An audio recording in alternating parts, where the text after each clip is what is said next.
When you have discovered your life's purpose, the next duty is to organize all of your life's activity around fulfilling it.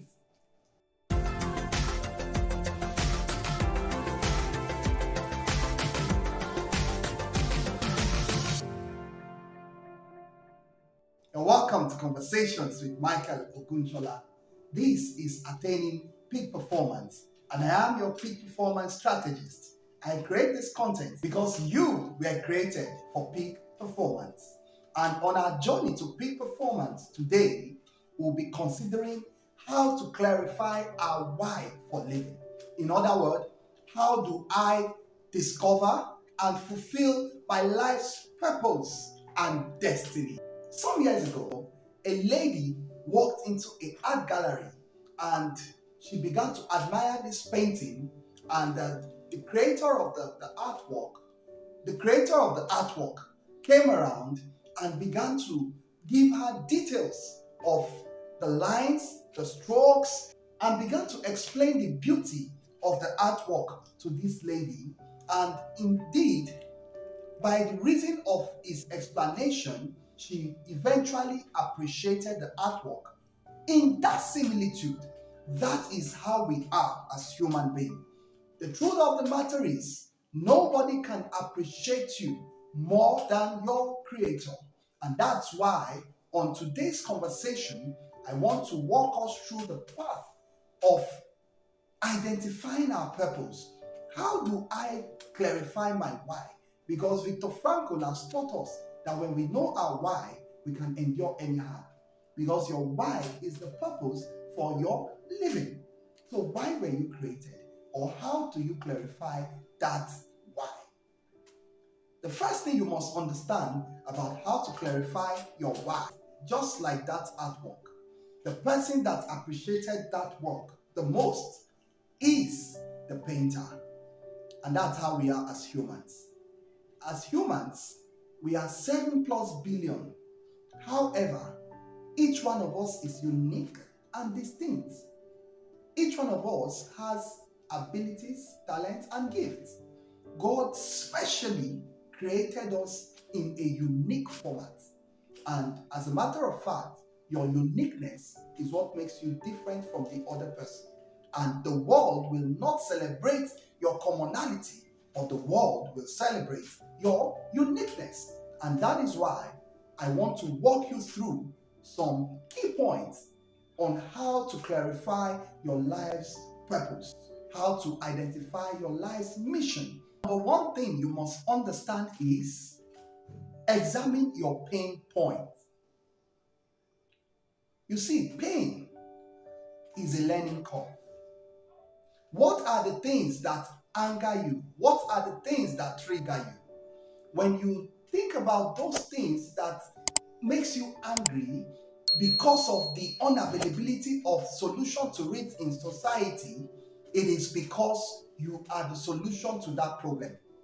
Part of what I'm saying is, when you look at the platform, Peak Performance Academy, that we created this platform as a hunger, as a pain point. When I look around me, I want to see a platform where I can learn about peak performance, where I can, be taught certain principles of life, certain principles of success, conversations around purpose, and I cannot find it. And I said to myself, it pains me that there is no such platform, but I said to myself, what if I create that platform? And that's the journey of peak performance. Because Peak Performance Academy for us is a mission, is an assignment, is a destiny. We are not just random. We have a goal. The goal is raise peak performers in different spheres of influence. Equip these people, walk them through the path of discovery, development, and deploying. Part of what we are saying is, for us at Peak Performance Academy, we are equipping a generation that will go into cosmos and change the world for good. People that will become captains of industry, people that will become leaders in business and in government, people that will make this world to bow because they are going to be a people of excellence. And for me, It also angers me when I see people not maximizing their potential. This is it. As a result of this pain and anger, I created the platform and my purpose is discovered and I'm sharing it with you guys. That is exactly the point. What is that thing that brings pain to your heart? When you see, when you discover what brings pain to your heart, you have found your purpose. Because when you settle down and cross-examine it, you are the solution to that problem. You are the solution to that pain. Don't trivialize your pain. It speaks volume. Another way to clarify your why is to ask yourself, what are my gifts? What are my talents?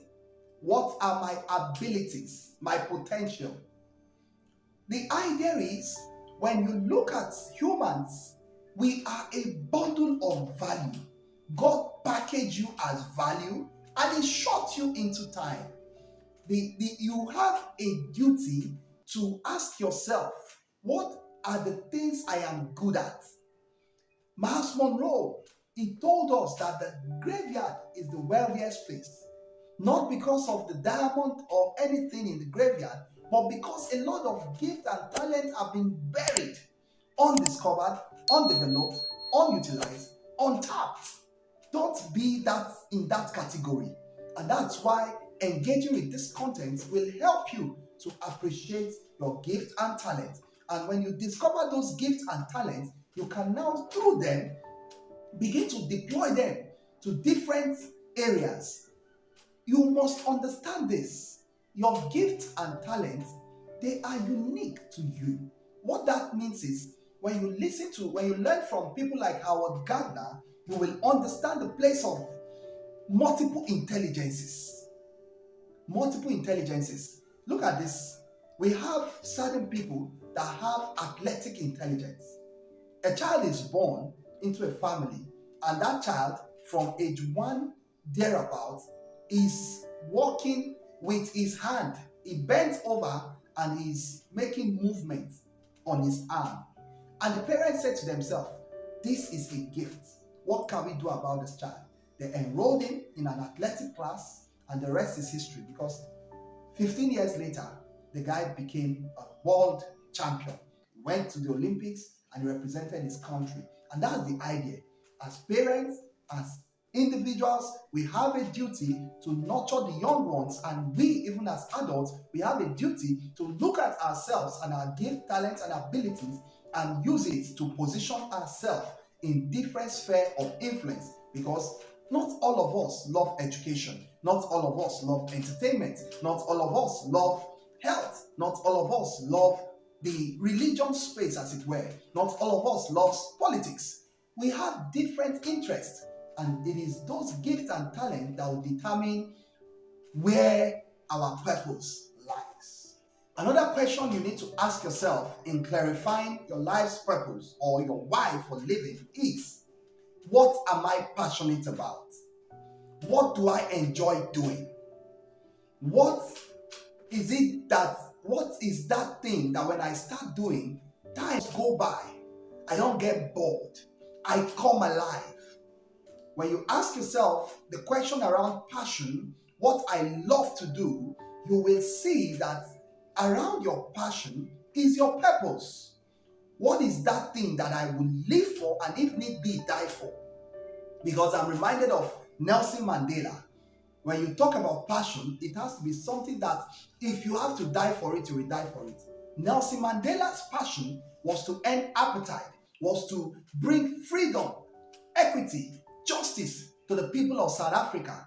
And he had to go behind bars and spend years, even in the jail, fighting for the freedom of his people. And he, of course, he was made that great leader of South Africa because he was able to deliver freedom to his people. And today we celebrate Nelson Mandela as a great leader. That's the idea. What that means is, if you discover your purpose, if you find what you are passionate about, and you commit yourself to, running with that passion, you will definitely be celebrated, because your passion, it will fuel you. You will have energy because it is something you are passionate about. It is something you enjoy doing. It is something you live for, and if need be, die for. In the contemporary world, when you want to discover people that find their passion and their why was born as a result of that, you will see somebody like Malala Yousafzai. Malala Yousafzai is currently the youngest Nobel laureate. Malala Yousafzai is a Pakistani. She discovered her passion and her why was born. And what is that young lady's passion? She's passionate about educating the girl child. And in the heat of the Taliban's oppressing even the people of Pakistan, this young lady will go out and get education. And one of the times she was shot in the head. She survived it. Today she lives to tell the story, but she says she will do it again and again. She will confront the Taliban if she has to. She will go to school even in the midst of threat and terror, because she believes that the girl child should be educated against the opinion of the Taliban. That is it. When you have found your passion, you have found what you are willing to live for, and if need be, die for. What will you do if paycheck was taken out of the equation? In other words, what will you do for free? You see, you were not created to go to school, graduate, get a job, work, die. That's not a good life. That idea is the industrial age idea. The real idea for us as humans is you were created to be a solution to one problem or the other that faces our world. You have a duty to discover that problem. You see, you were not created for a paycheck. You were not created to go and get a job. You were created to discover a mission and go around your life with that sense of mission, solution, solving the problem. When you have that mindset, you become indispensable. The idea of go to school, graduate, get a job, work, retire, and die. That conversation, it is the idea of industrial age. That is not God's plan. God's plan for you is grand. I love the guy Bill Gates. The character, the great man Bill Gates, is somebody that inspires me a lot. Bill Gates, as a young chap, will go and study the mainframe computer, and he will wonder the program that was inside it. Along the line, he had to deconstruct it and try to understand how to program it. He would later find Microsoft. But the idea for Bill Gates is he did not look for a job. He said to himself, I want to create a program that would run on computers, millions and billions of computers. I have a vision, I have a dream that this program will be on all the desktops in homes and offices. Many years later, we are beneficiaries of this man's vision, mission, as it were. So when you clarify your why, then it becomes easy. When you understand that you are not created to look for a job. You have a life work. Find that work and begin to give the best value to your audience. Because as you give your best value to your audience, you will definitely be celebrated. You see, when you think of earning, don't be in a hurry to articulate how you will earn from your purpose or mission or even your why. But be in a hurry to articulate the kind of value you want to create to your audience or to the people you are called to serve. Because honestly, humans are built to serve. That's one great lesson I've learned from Evan Carmichael. His first book, he talks about your one word, and his second book, he talks about built to serve. When you understand the service component of human being, you will easily clarify your why. We, as at Peak Performance Academy, we are committed to equipping a generation for peak performance, and we have a target. At least 1 million people will be impacted through these videos and this content we are churning out, so that these people will have a sense of understanding who they are, and they will go and work in different spheres of influence. This is our why. We live to raise a generation of peak performers. We do not want to see people as mediocre or as average, as it were, but we want to see them attain the peak of their potential, become peak performers in different spheres of influence. That is it for us. So I challenge you, don't just go out to look for a job, but find something that you can do, that thing you will do for free, that thing that even if they don't pay you, it will be a pleasure to deliver that service. Do it and do it well, and you'll be celebrated. If you want to clarify your why, this is very, very important. You must go to God in prayer and meditation. Why so? You see, nobody, I say this, no one knows a product than the manufacturer of the product. In other words, you cannot know Tesla Motor than Elon Musk. You cannot know Microsoft than Bill Gates. You do not know Facebook better than Zuckerberg. And that's the idea. The creator, the manufacturer, always has the clear picture of the intention for manufacturing that product. After all, we define purpose as the reason for creating a thing. The purpose, the reason for creating a thing, the idea in the mind of the manufacturer before creating that product is purpose. And so your purpose is in the heart of God. He knows you better than anybody. The world will misunderstand you, misinterpret you, and wrongly define you. In fact, the world will put trademark and different labels on you. But when you go to God in prayer and meditation, you will understand why you were created. You will understand your purpose. The idea is there is something called divine ordination. In scriptures, the Bible said, before I formed you in your mother's womb, I have ordained you to be a prophet. That's Jeremiah having a conversation with God. Think about this. If Jeremiah did not have that conversation with God, how will he know that he has been ordained to be a prophet? And that's my encouragement for you. It happened to Moses. Moses was a weak man. He couldn't speak well. But God told him that I have anointed you to go and be the deliverer, to go and face Pharaoh. And I have also equipped you with some support system.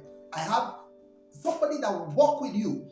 Aaron, I have somebody that will support you in this assignment, and that's Aaron. And that's my encouragement for you. When you discover your purpose, when you clarify your why, God will bring people that will support you in the people of Aaron. There are always supporters of destiny. But the question is, have you even discovered your purpose? Because when you have not discovered your purpose, abuse becomes inevitable. Clarify your purpose by going to your maker. The truth of the matter is, as humans created in God's image, we have a duty to go into cosmos, to go into different spheres of influence. In art and entertainment, in media, in education, we have a duty to go and shape culture, to go and influence this generation and bring kingdom values and show them the ways things ought to be done. Not as mediocres, but as excellent people. When we go out into that space, people will listen to us because we are coming with a compelling result. And there is also a grace that is backing us up. And that's why I am encouraging you that you should not undermine the place of prayer and meditation. When you observe some of these principles, some of these key points I've shared with you, you will definitely clarify your purpose. Let's tie this up together by saying this. The reason for our creation is our purpose.